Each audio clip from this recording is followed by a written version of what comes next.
بسم اللہ الرحمن الرحیم۔ ہم آج اس سیشن میں ایک بڑی نمایاں غلط فہمی جو اسلام اور خواتین کے ضمن میں پائی جاتی ہے اس کا مطالعہ کریں گے۔ یہ کہا جاتا ہے کہ کرائمز کے معاملے میں بھی، جرم و سزا کے معاملے میں بھی ایک خاتون کی جو گواہی ہے وہ مرد کے مقابلے میں آدھی ہے۔ فقہاء نے اور جورسٹ نے عام طور سے اس نقطہ نظر کو قائم کرنے کے لیے بالعموم ایک آیت ہے جس نقطہ نظر کا بنیاد بنائی ہے۔ میں اس آیت کو آپ کے سامنے پڑھ دیتا ہوں۔ وہ آیت یہ کہتی ہے وَاسْتَشْهِدُوا شَهِيدَيْنِ مِن رِّجَالِكُمْ فَإِن لَّمْ يَكُونَا رَجُلَيْنِ فَرَجُلٌ وَامْرَأَتَانِ مِمَّن تَرْضَوْنَ مِنَ الشُّهَدَاءِ أَن تَضِلَّ إِحْدَاهُمَا فَتُذَكِّرَ إِحْدَاهُمَا الْأُخْرَى، اور تم اس دستاویز پر اپنے مردوں میں سے دو آدمیوں کی گواہی کروا لو، لیکن اگر دو مرد نہ ہوں تو ایک مرد اور دو خواتین، تمہارے پسندیدہ گواہوں میں سے دو خواتین، اس لیے کہ اگر ایک الجھے تو دوسری یاد دلائے۔ اس آیت کا سادہ ترجمے سے یہ بات بالکل واضح ہوتی ہے کہ اس میں جو کچھ بیان کیا گیا ہے، جس گواہی کو یہاں پہ بیان کیا گیا ہے، اس کا تعلق ایک دستاویز سے ہے، گویا یہاں پہ ایک دستاویزی شہادت زیر بحث ہے۔ فقہاء نے اس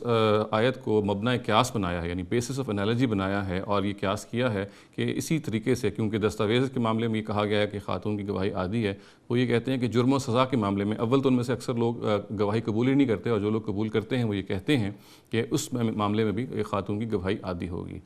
ایک انالیسس سے یہ بات بالکل واضح ہوتی ہے کہ ان دونوں صورتحال میں بالکل نمایاں فرق ہے۔ یعنی دستاویزی جو شہادت ہے اس میں آپ کے پاس اس کی چوائس ہوتی ہے، آپ کے پاس اس کی آپشن ہوتی ہے کہ آپ جس کو چاہے گواہ بنا لیں۔ البتہ جرم و سزا کے معاملے میں، یعنی سین آف کرائم پر، یہ آپ کے پاس اختیار نہیں ہے۔ اس میں جو بھی وہاں شخص موجود ہوگا، جو بھی خاتون وہاں موجود ہوگی، وہ گواہ قرار پائے گی، اور ظاہر ہے وہ انتخاب اس موقع پہ اللہ تعالیٰ کرتے ہیں۔ چنانچہ ایک ایسی آیت جس کا تعلق دستاویزی شہادت سے ہے یا دستاویزی ثبوت سے ہے، اس کو ہم مبنی قیاس یا بیسس آف انالوجی نہیں بنا سکتے ایک ایسے معاملے میں کہ جس میں گواہوں کا انتخاب بھی ہمارے ہاتھ میں نہیں ہے۔ ظاہر ہے، جیسے میں نے عرض کیا کہ دستاویزی شہادت میں گواہوں کا انتخاب آپ کے ہاتھ میں ہے، جبکہ جرم و سزا میں جو شہادت ہوتی ہے اس میں یہ جو گواہوں کا انتخاب ہے وہ انسان نہیں کرتے، وہ شخص نہیں کرتے، بلکہ وہ اللہ تعالیٰ کرتے ہیں۔ چنانچہ کوئی قانون اس آیت کی بنیاد پہ جرم و سزا کے متعلق نہیں بنایا جا سکتا، خاص طور سے گواہی کے معاملے۔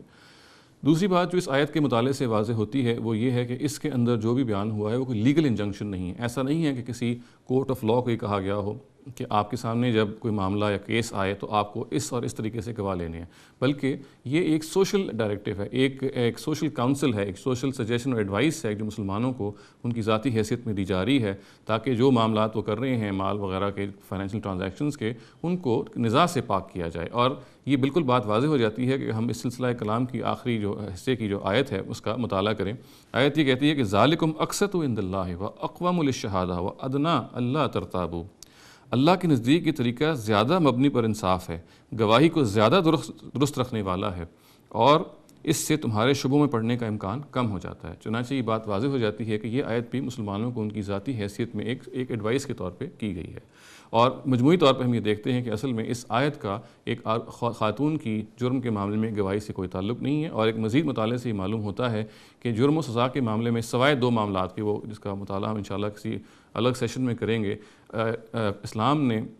کوئی نصاب شہادت مقرر ہی نہیں کیا سرے سے۔ اس کو اس سے کوئی دلچسپی نہیں ہے کہ خاتون گواہ ہو یا مرد گواہ ہو یا کوئی سرکمسٹینشل ایویڈنس ہو۔ اس نے معاملہ یہ سر ایک جج کی ثوابدید پہ چھوڑا ہے۔ اقول قولی ھذا واستغفر اللہ لی ولسائر المسلمین والمسلمات۔